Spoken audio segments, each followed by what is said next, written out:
Hi, it's your Tito Dondon here for a soul chat. To continue drawing from the Conversations with God series of books that have absolutely touched my soul in profound ways, there's one line there that is etched in my heart forever. It reads, "At the critical juncture in all human relationships, there's only one question. What would love do now?" Can you imagine if all of us can pause for a nanosecond before making a decision and simply ask, what would love do now? Can you imagine how our lives will change if that is our guiding principle of our every choice? Can you imagine with me what the world will be like if more of us can ask this a little more often?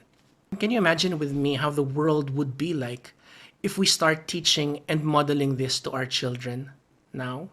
The greatest gift of God, I believe, is our ability to make a choice. And ultimately, all choice boils down to two things. Any choice from the food we eat, the clothes we wear, anything at some level is a power choice. A choice that either empowers us or disempowers us.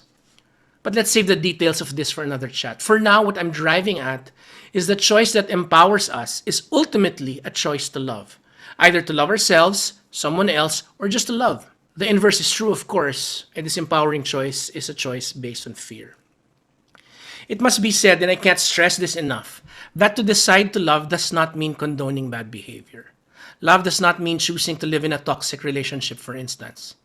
Sometimes it means leaving and choosing to love yourself. Certainly, love does not mean becoming a codependent of an abusive relationship, even if you love the person crazy. Sometimes, to love means to let go and allow the other soul to go through her own process, even if it breaks your heart at first. To set boundaries is also an act of love. Often I tell people, I can love you from another town. So maybe now is a good time to reflect at those critical junctures in our lives where we experience the greatest growth ultimately. I'm fairly certain that we will discover the choice we ultimately made was a choice from love, no matter how seemingly painful the experience was at first. I think you will see that it was love ultimately. So today, in this February season of love, let's try to commit on asking ourselves a little more often, what would love do now? And I promise you, we will begin to notice its healing and transformative power, not just in our lives, but those around us. Happy Hearts Day, guys!